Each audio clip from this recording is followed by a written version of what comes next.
Hello, this is Mary. Today what we're going to be doing is talking about how to see auras. And it should be interesting. I'm hoping that I have a good enough signal. For some reason, the signal is not as good as it's been previously. I don't know. It could be because of the snowstorms. Or ice, gosh only knows why. But anyhow, I'm sitting in a different place, so hopefully we have a little bit stronger signal. But anyhow, hi Shelley. I don't know if Nita's going to be joining us today or not. Let's see, back to the stream. Okay, so a lot of people have asked me about seeing auras. And I found that auras are practically one of the easiest things in the world to see. And what I'm going to do is give you a small demonstration here on how to see auras. Hopefully that my internet connection stays up enough where I can do this. If any of you have a difficult time and this starts freezing up or something, please let me know. And then maybe what I can just do is move to another section of the room, okay? But, okay, the first thing you want to do in looking for auras, this is how I learned. You get an inanimate object, such as a book, and you put it up against a wall, a solid colored wall. And let's see, I'll find a book here. All right. And now I'm going to take it over to this wall. Hold on.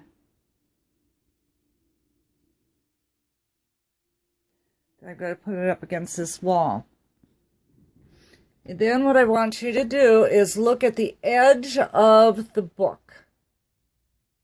And as you're looking between the edge of the book and the wall, you'll see a small line of light around the wall. Now, or around the book. Now, what you want to do is just kind of stare at that little white line, and you'll see that it starts fluctuating, getting bigger, and it comes down a little bit. And you can do this at your home. You just keep practicing at it. Do you see that white line between the book and the wall? That's the aura of the book. Now, people are a little bit harder. Hold on. But no, I'm going to put my head up against this wall and start focusing. Sometimes it helps to kind of defocus your eyes. Kind of like you're staring, but you're not really focusing the eyes. You're just kind of like, you're going to be staring past my face to the top of my head. There it comes, and the wall. And you do focus your eyes. And you look, and you can watch that. Now it'll start showing as you're defocusing and staring at it. It'll start showing like a white impression around my head, my total head. Do you see this? Hi, Barb. How are you? Are you expecting grandchildren here soon, Barb? Our children, our doggy children, are about ready to have babies. But see, like I said, all you have to do is you just defocus your eyes, kind of look past my head, and you'll see like a white starting to appear around my head, and then it starts flaring out. And you can do that with, you see pink, Carrie? Okay. Pink is love. Now, some people, that's very good, Carrie, that you see that. Now, am I coming through okay? I'm hoping I am. But anyhow, some people see color. When you first start doing this, most of the people just see like that etheric white. But you're always looking at the past the face, past the head, and you just kind of defocus your eyes. Like, remember, when you start going into a deep thought, you're staring ahead, but you're not really focusing. So anyhow, again, I'll just go back like this. And pretty soon you'll start seeing like a flare. You're right, I'm also seeing it carry the pink. But some people will just see the white flare. But that's your energy field. And your energy field is your aura. Okay? And if you have a hard time with people, then just try a book. And again, you just take the book. And let's see, I'll hold it with my head. Maybe. Okay, now you see here. See the flare coming out around the book?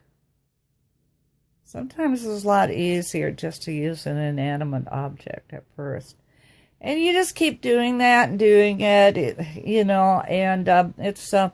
and then eventually it's like any other muscle. Eventually, the more you look at the aura and the more you practice, the stronger your auroric vision will get. And after a while, you'll start seeing auras, just by glancing at people. Now, some people you're going to see that have a very tight aura. And tight auras, where it doesn't really flare out very much. Tight auras are usually indicative of people that they're not sharing of themselves to others. They're more protective of themselves, so thus they're more protective of their energy, and thus they kind of keep their aura, tight. And then there's other people more giving, of themselves, that are willing to share. And these people, you can see that they have a stronger aura.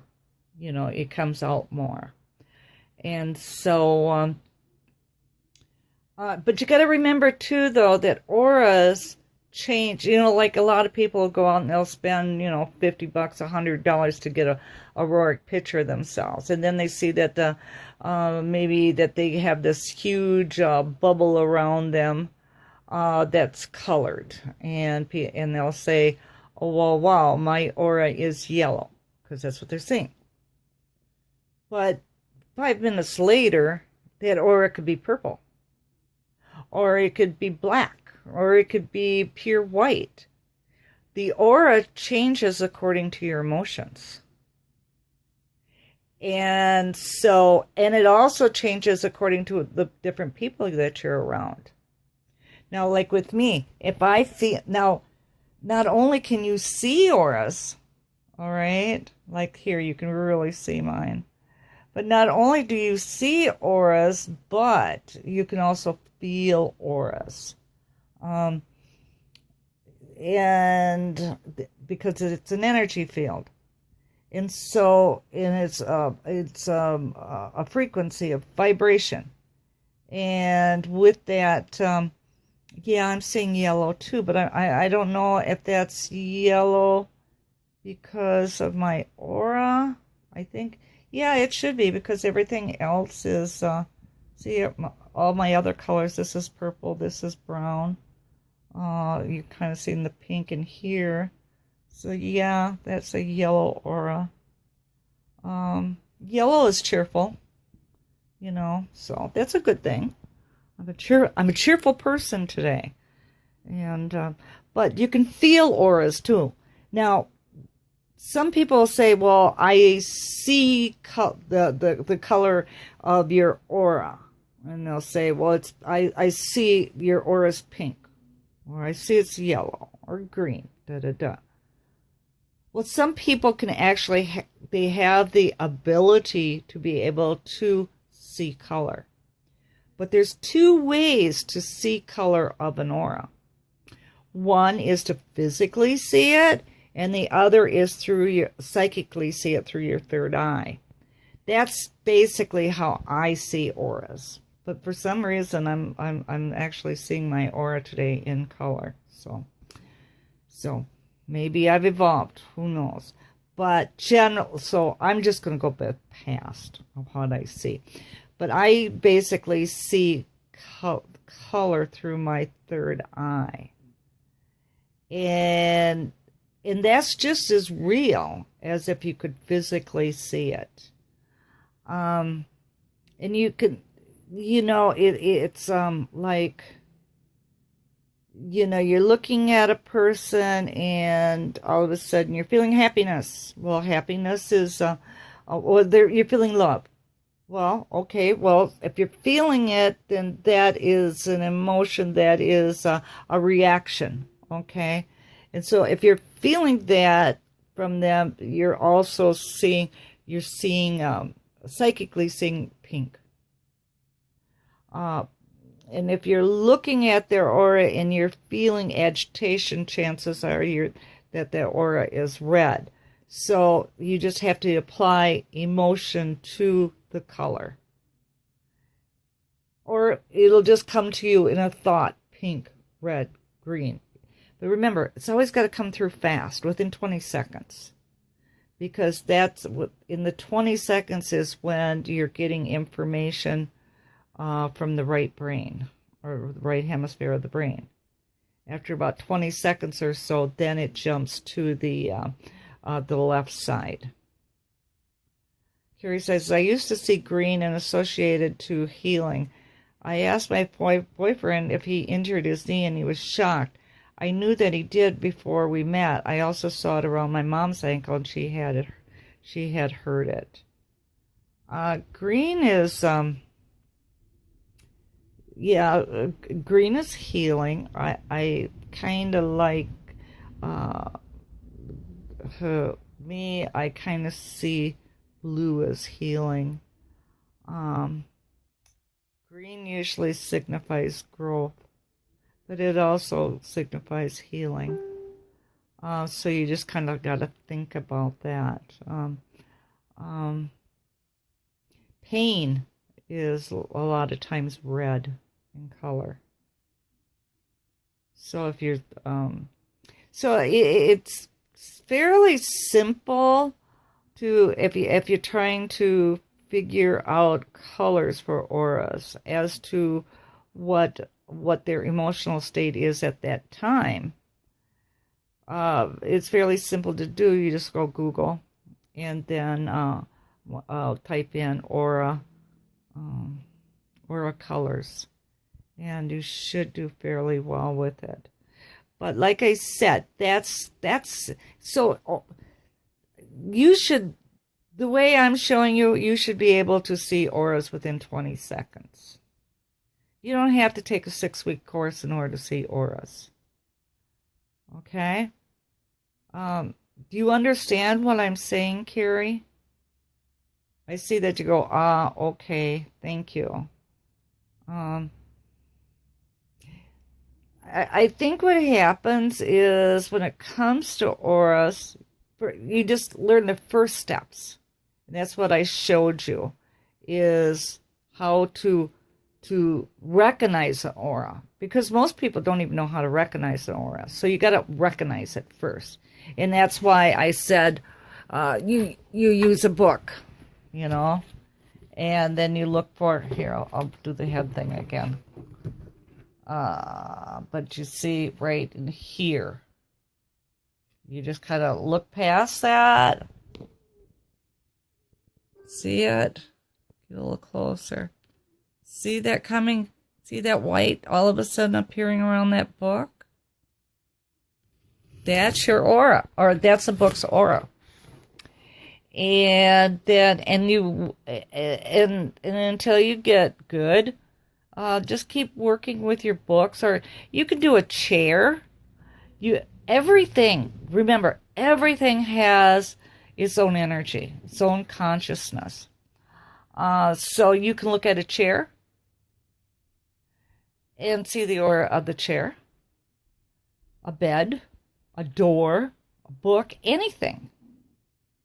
You know, all you do is look at it, defocus your eyes, like you're kind of you're looking at it, but you're kind of looking past it too. And you just, stare at it, and next thing you know, you'll start seeing that little flare of white. And that's the etheric. And you can do it. Charla Piper says, it's hard for me because I have to look really focus on your face, your nose, your eyes, and then I can see your aura out of the corner of my eye. Yeah, maybe, but that's because don't focus. See, that's the problem.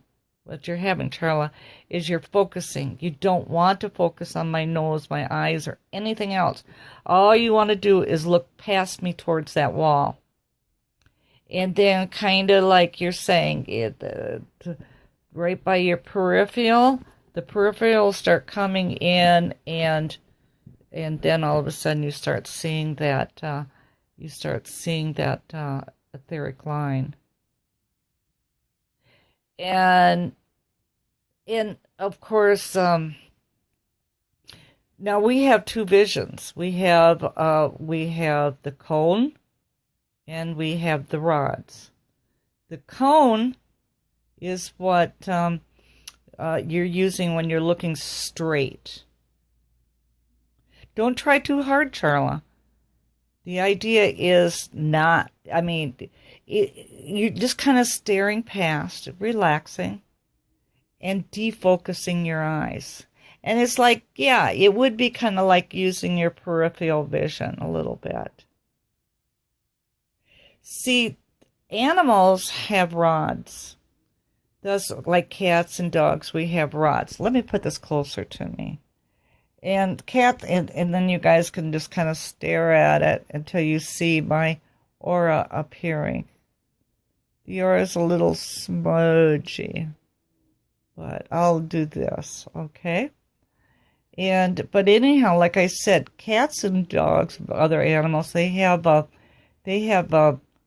night vision because they have rods. Rods are able to see into the other dimensions. And so you can watch an animal if there's like a spirit or some sort of invisible unknown around. You can watch an animal, and that animal will be watching it. You look at it and you can't see it. Okay? But what you do is you have cones right in the middle of your eye, okay? Now, the cones are looking for, seeing everything that's in this dimension. But on the corner of our eyes, we actually have rods. And that is where we get our peripheral vision. So if you see something, that, here, maybe if I adjust my head like this. And if you see something out of the corner of your eye, most of us, what we'll do is we'll turn real fast and look at it straight on. Well, now remember what we saw moving was through our peripheral vision, through our rods in our eyes. So when you turn to look straight at it, now you're using your rods. Now it's going to be invisible. Okay? So, yeah, you want, if you could, if it takes your peripheral vision to see that aura, then go for it. But, it's just like, you look past the head, like you're looking towards the wall, and then you'll see like a white image starting to appear around my head and my face. And I actually see like orbs in there too, white orbs.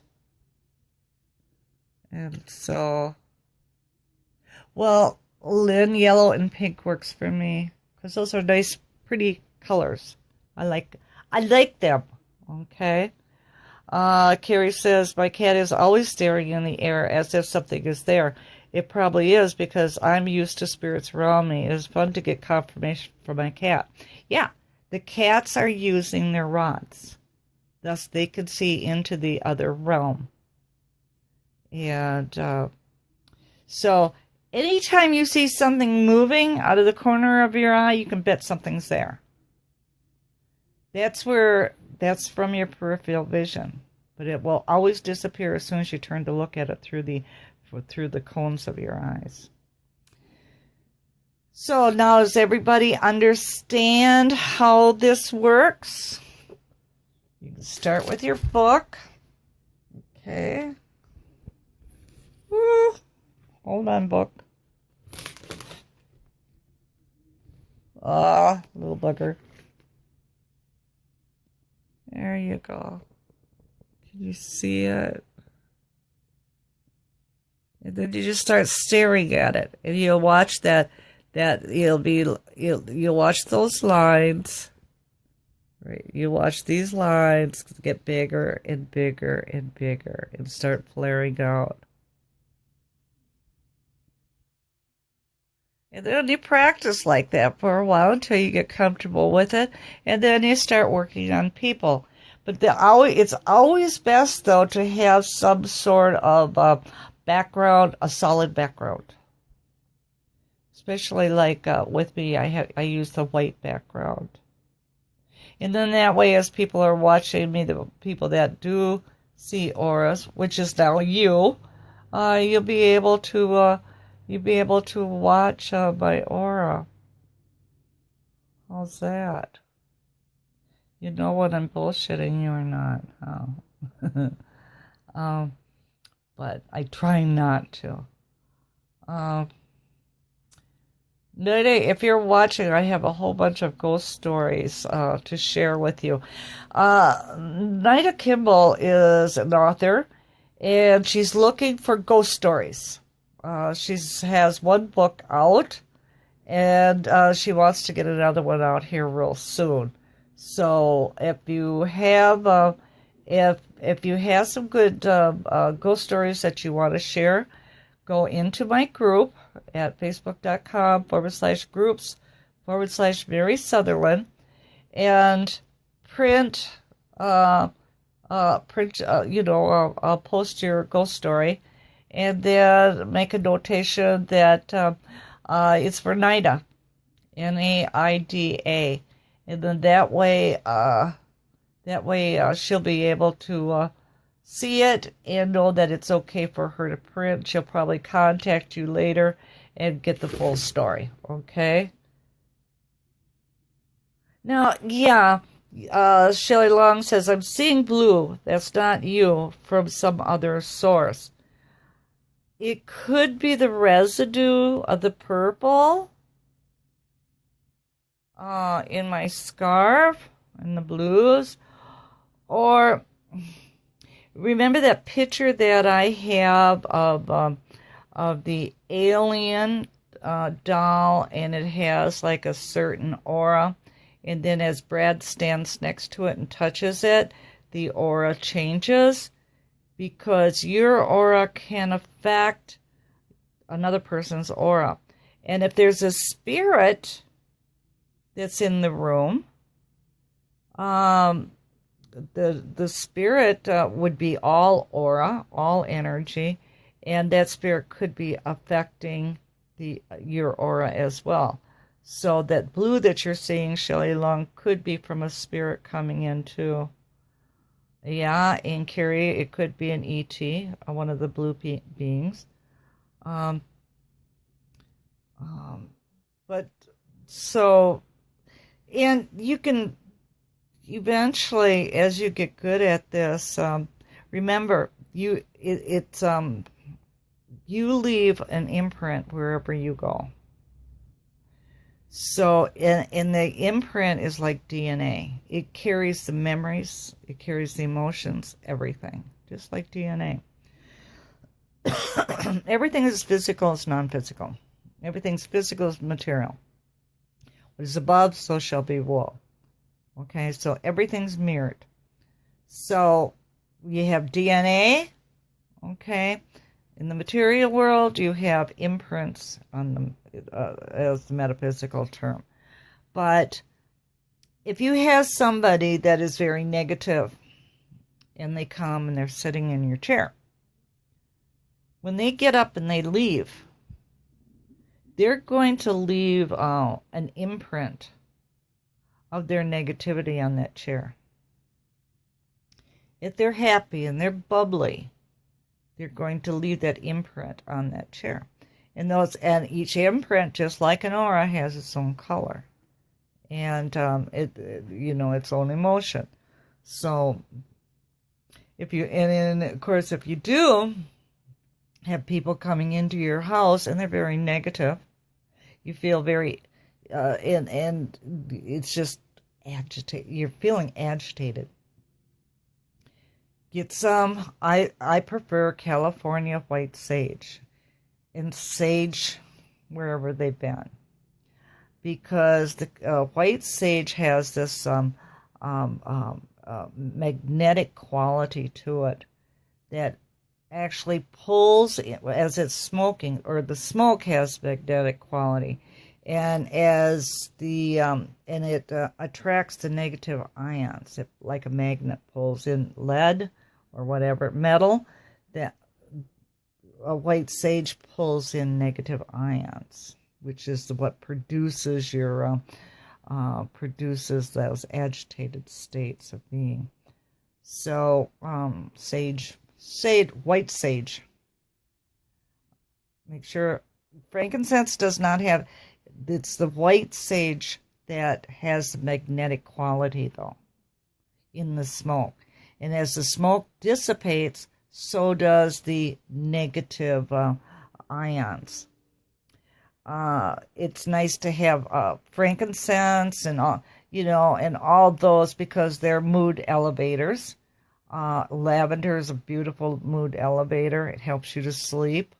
But each thing has its own quality, its own use. And to get rid of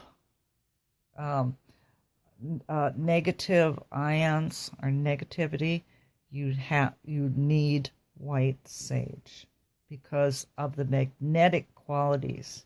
Okay. And then so people that are just getting into this, you can also go to Google and type in uses for what would you call it, herbs, I guess, or incense. White vinegar on the stove in a pan on low helps ward off negative energy too. That does not surprise me, Carrie. There's something I know, like with me, putting white vinegar in water, and letting it, kind of steam. That elevates my mood. So yeah, I can see it elevating the mood. What I like to do, my favorite thing to do is I like to put water on low and then dump some just plain old cinnamon in it, and let it simmer, and then you get that really nice smell of cinnamon going throughout your house. I suppose you could use anything, lavender, whatever. I like the cinnamon, especially now around Christmas time. Hi, Andy. How are you? We have been discussing how to see auras, and I've already talked about it, shown how it was done. But, I'll do it one more quick time, but then you can also just go back to the archive shows, okay? But if you take a book, and this is a heavy book. Okay, wait a minute here.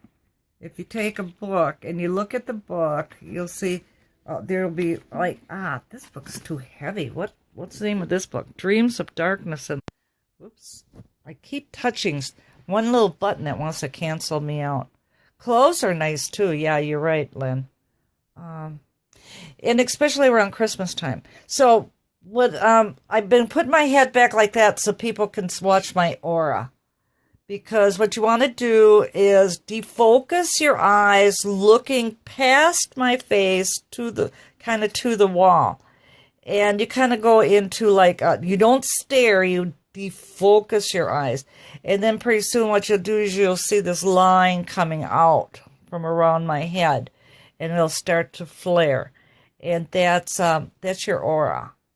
And then the more you practice it, the more you'll start seeing it and picking up colors and emotions and everything. Once you start learning all this stuff, it's like you people come to you and they'll tell you something. They'll tell you a lie, or you say to them, "Well, how are you today?" And they'll say, "Oh, I'm fine." But then, you're watching them and you're seeing certain things in their aura and you're picking up certain things. You're all of a sudden you're starting to feel agitated because you're picking up the residue of their energy field, their aura. And so you start feeling agitated. Well, you knew you wasn't agitated before you asked the question, right? So once you learn how your body reacts to things, then you'll realize that, if things are going good in your world, then all of a sudden they're not, then you got to say to yourself, oh, well, this isn't coming from me, this is coming from an outside source. So if a person's in the house and they're telling you how great they're feeling and everything's good in the world, blah, blah, blah, and you're getting the feeling that depression, agitation or whatever, you'll know that they're lying to you because you're feeling it, and you can't change that. When you learn how to read your body, how to see auras, how to pick up color, and how leaving emotional imprints, in somebody's house or in your house. Once you learn all that stuff, it's very difficult to deceive you. I think that is one of my pet peeves is I teach, and I teach all this, and I actually have students that will come to me and they'll tell me a story, and it's just like, okay, I know you're lying, but, what do you say? You're going to call them a liar? No, but to me it shows a lack of respect for the teacher, when you actually think that, if you're going to believe in the teacher, you got to understand what the teacher is teaching you is because they know how to read you. So to me, lying is, to a metaphysical teacher such as myself is very disrespectful. I do, like I said though, I ignore it, and but I don't like it. I don't. Carrie says, "Yep, I have a good BS meter with people. Luckily, as a massage therapist, I've learned to read people and know when someone is lying. I try and send them good energy, and more times than not, I knock them out. They sleep through the whole session and wake up with a look of surprise." Yeah. Yep. You're correct. This is I'm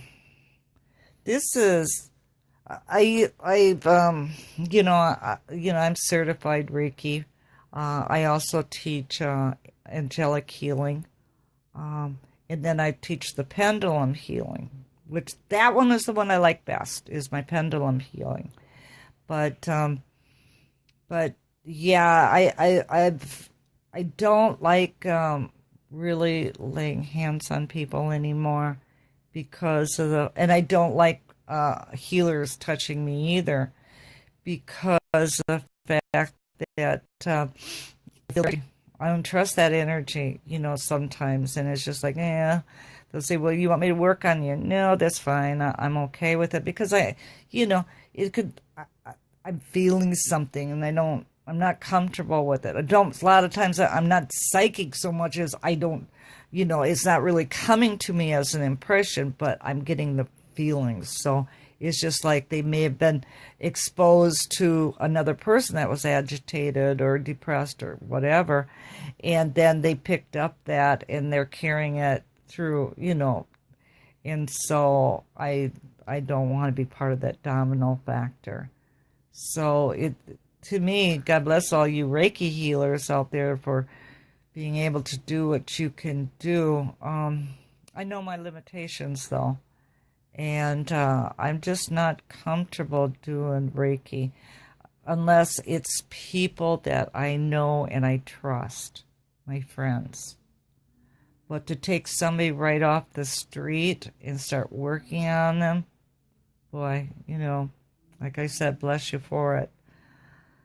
I know that when I have done Reiki healing on people that are negative and I'm trying to work with them, um, I use the old trick of taking baths, with Epsom salts, and I also put in baking soda in the bath water. And that Epsom salt, some people use sea salt, but Epsom salt to me works just as well. And I sprinkle some lavender in it, and it pulls that negative energy off. Lynn, my very good friend, my little sister, you have to block those attachments from attaching to you. You are correct. Good job. I use the pendulum now, and that way the pendulum actually does the work, and I don't pick up the energy myself, and it works fantastic. I've watched people I've healed people. Well, I haven't. The pendulum has healed people with severe headaches, with back issues, stomach issues, leg issues, whatever the case may be. And it's so simple. You just get a pendulum, and that's in one of my previous episodes. So just go into one of my back episodes and look up pendulums, I think, or something mentioning pendulums, and it'll help. Well, I suppose let's see if I got a pendulum here though. I should have one around here someplace. Okay, I found one. We'll use my puppy. Okay. Now you can use any kind of pendulum you want. All right. This is a brass pendulum. I personally like my crystal pen. Oh, here he is. He's hid under all these blankets or pillows. He's a little wiener dog, so he likes tunneling into things. Come here, Munchkin. Oh, here he is. Here he comes. Okay, here we go. Okay. Hold on. I don't want to disconnect you. Okay, here's Mr. Max. And now, all you do is, here's the pendulum. And you take it, you're thinking to the pendulum, you're thinking, I want to heal my dog. Or I want to open his chakras, whatever. And then you start with the head. And see, it doesn't move. But I do know a spot that he does have problems with. So I'm going to take you right down here. And you watch this pendulum. Whoops, where is it? Is it here, Max? Oh, well, we'll just find it. Here it is. See, Max got a little heart murmur. And see, now I'm not moving that pendulum. The pendulum's doing itself. And what the pendulum will do is See, now I don't have to touch. I don't have to do anything. And you just let the pendulum do its thing. Now see, first of all, with this one, it circled, then it went, now it's going back and forth. And so, and it will just keep doing that. See, what it's doing is it's, all that energy, that negative energy, is all clumped up in this one certain area. So what it's doing is it's stirring those negative energies, those clumps, breaking those clumps up. And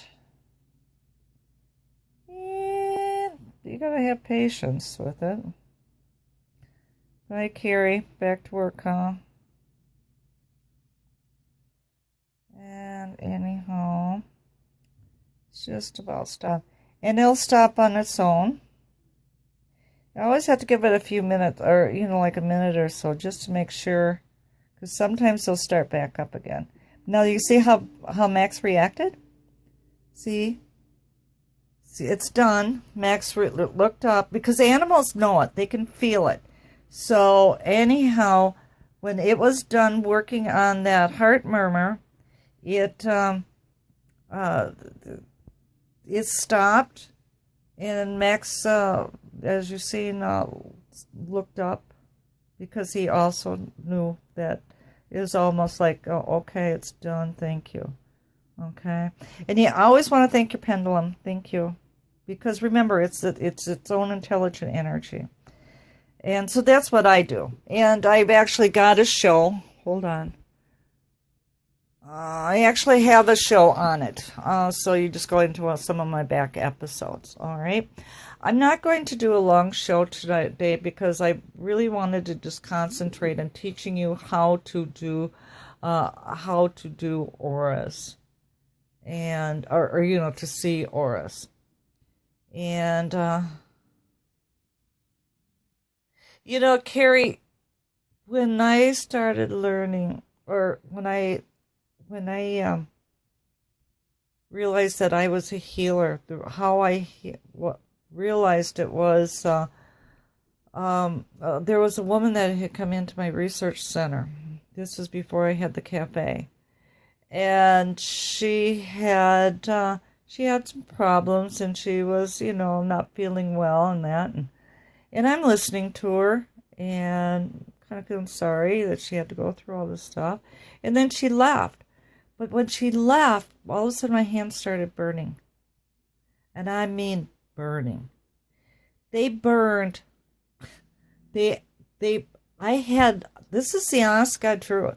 I had fever blisters, water blisters, all over my hands and in between my fingers, and the burning just wouldn't stop. I didn't know what I'd touched. I didn't know what I got into. It was just crazy, and in both hands, and then I stuck them under cold water, and eventually I got it under control. But I had all these blisters all over water blisters all over my hands from it. And I contacted a physicist friend that I talk about quite a lot on the show. But anyhow, he told me what was going on is my hands wanted to heal. Something prior had excited me, and this healing energy I had that I didn't even know I had was building up in my hands.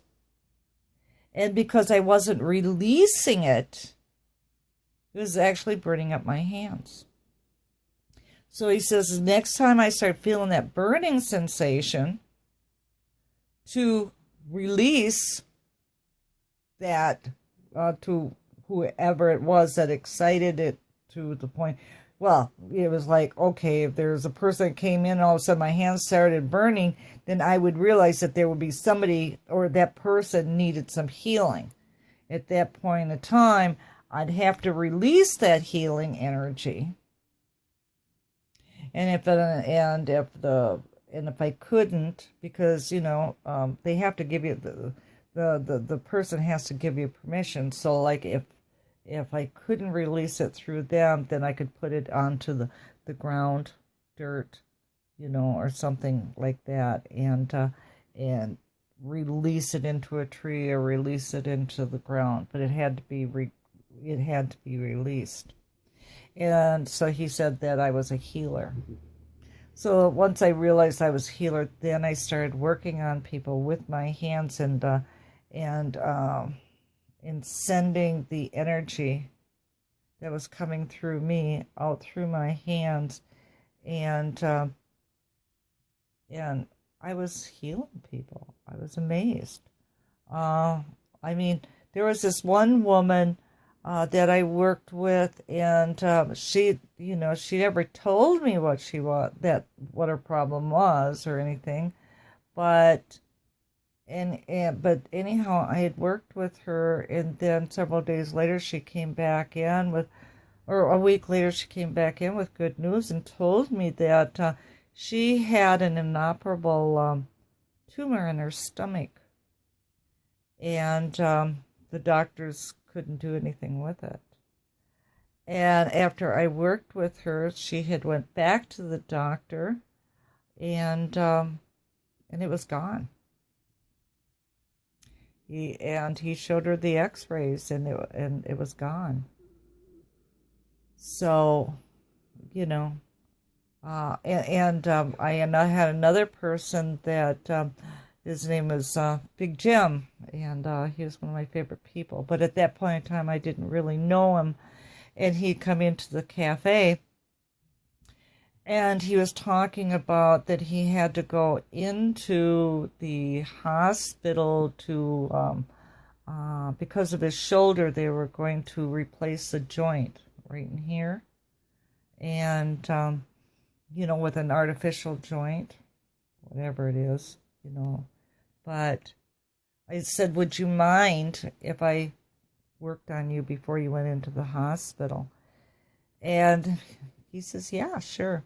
So I don't like people seeing me, watching me when I'm doing healing, because with the type of healing that I was doing it was called, I called it angelic healing, where I'd be like a conduit to allow people to come in and go through me to do healing and use my energy, and whatever they do, they had my permission. So, but anyhow, sometimes some people would come through, that did little crazy stuff, like, especially like I have this one healer that works with me.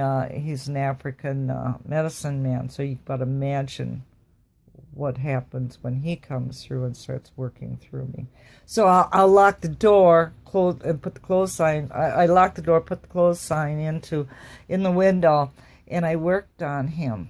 And sure enough, next time he went to the doctor, so that they could make his appointment for surgery, he was healed.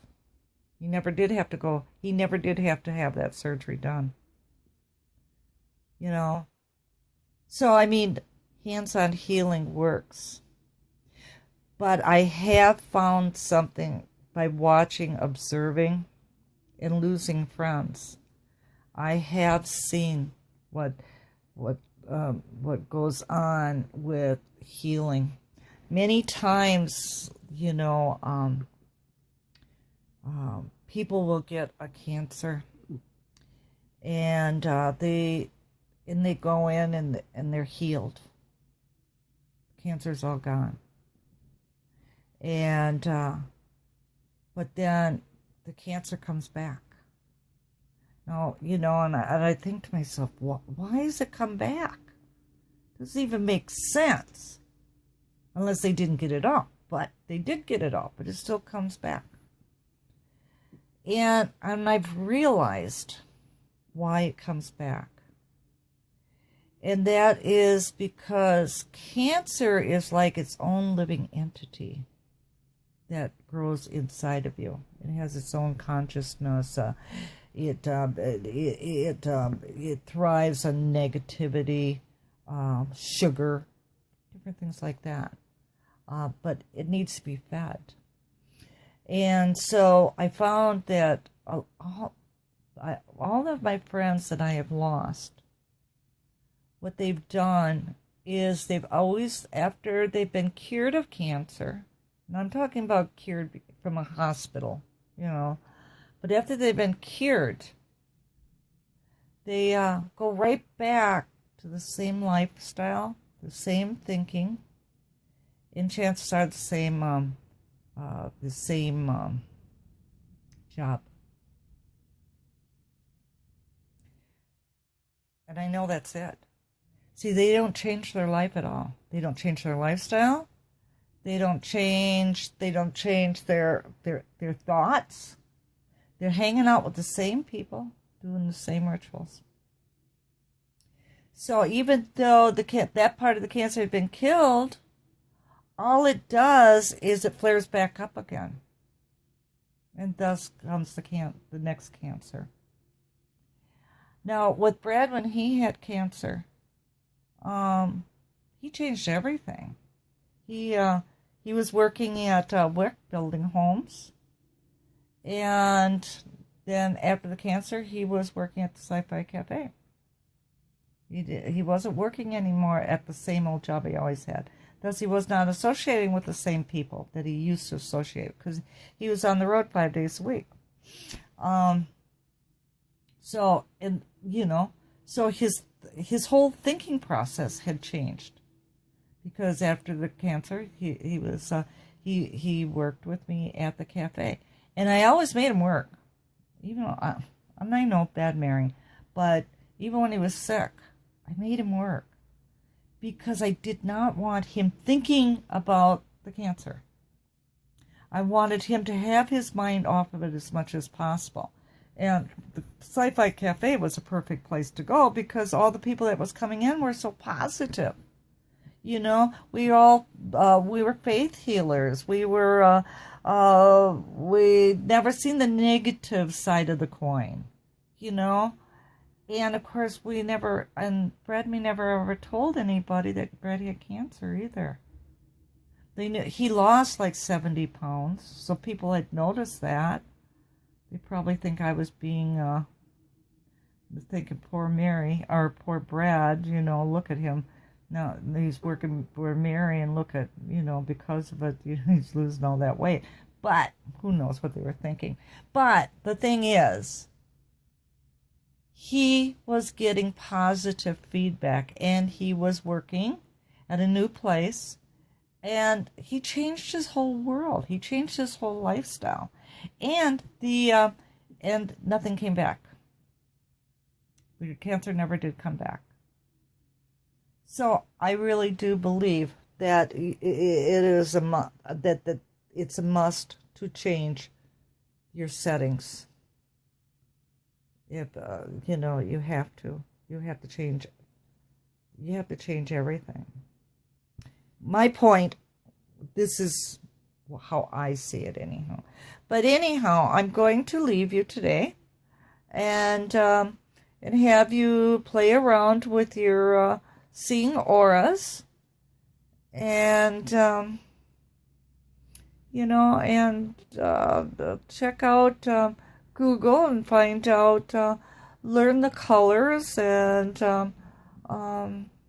I think that they even have like visuals too on how to see auras in 20 seconds. So check it out. Always remember, don't just take my word for it. Don't take anybody's word for anything. You listen, you learn, and then you study.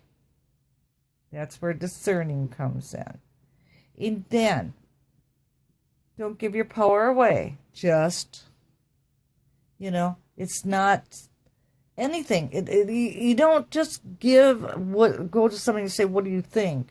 And give that power to them. Always make sure you keep the power within yourself. Learn from others. Learn from reading. Learn from being out there and researching. That's a good thing. but never ever give your power away to somebody else. Okay, so I sure appreciated all of you guys taking a Saturday off to listen to my show today. And I really wasn't going to do one, but then I thought, no, you guys are all listening, and because you're listening, if you can take time to listen to me, then I can take time to turn around and talk. Okay, like I said, for Christmas present, I want all of you guys to share these episodes with other people. Tell them about my videos, and see if we can't build this up. Right now we have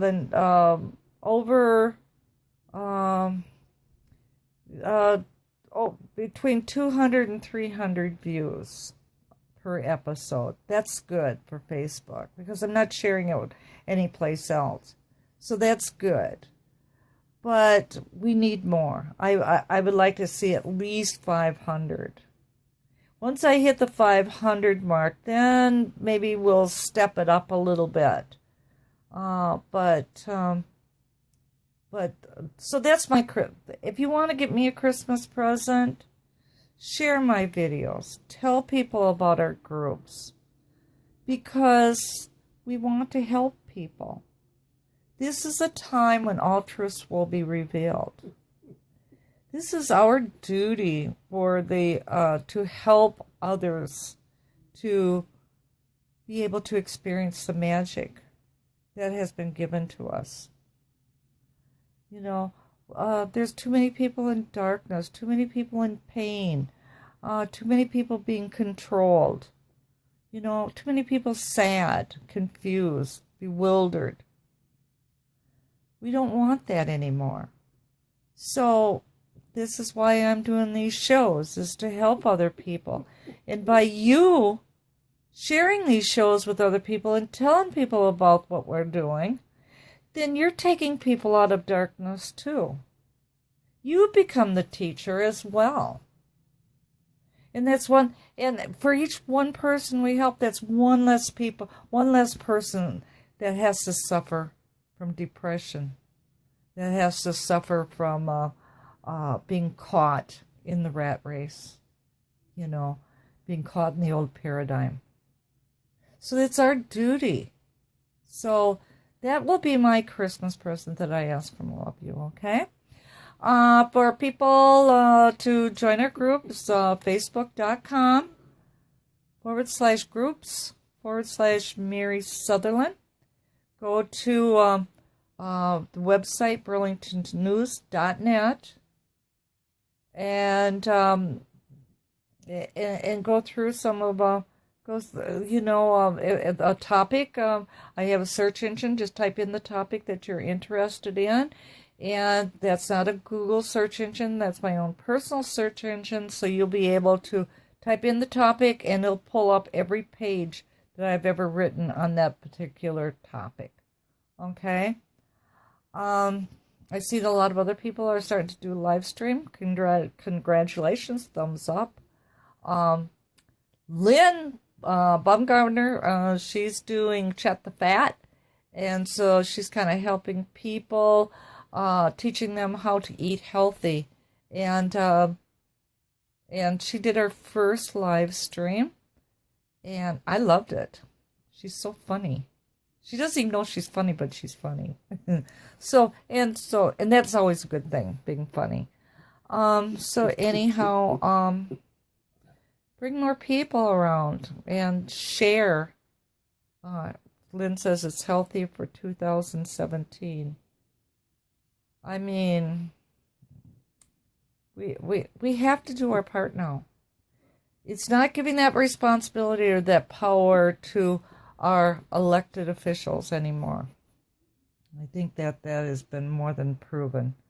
Now, this is the year, 2017 is the year that we take on personal responsibility for helping other people. Not relying on other groups to do it for us. See a person on the street that needs a little help, stop and help them. If they're sad, listen. Do something. Just something. Doesn't make any difference. Smile, for God's sakes, when you see somebody across the street or you meet them on the street. Instead of giving them that cold stare, smile at them and say hi. Make their day with a little smile. I mean, how's that going to hurt anything, right? You wouldn't believe you wouldn't believe it. Most people do not smile when they meet people on the street. They don't. And that's wrong. This is the new paradigm is the coming together of people. You can't alienate yourself from everybody. It's not good for you, and it's not good for the rest of the people. So, okay, talk to you later. This is Mary Sutherland, episode 15, I believe it is. So, I think it's December, I don't know, December something. Since since Max is here. All right. Max says, oh, look at Max is saying, happy holidays, everybody. Merry Christmas. Ho, ho, ho. Okay. See, he's actually coming up to, oh, no, he's going to burrow his head underneath the, nope. Yep, he's going to, pretty soon he's going to burrow his head underneath that pillow. There he goes, see? They're known for burrowing. See? There he goes. Now he's quit because he knows we're watching. Okay, love you guys. And thanks for listening. Mwah! Bye-bye. Merry Christmas. Happy holidays.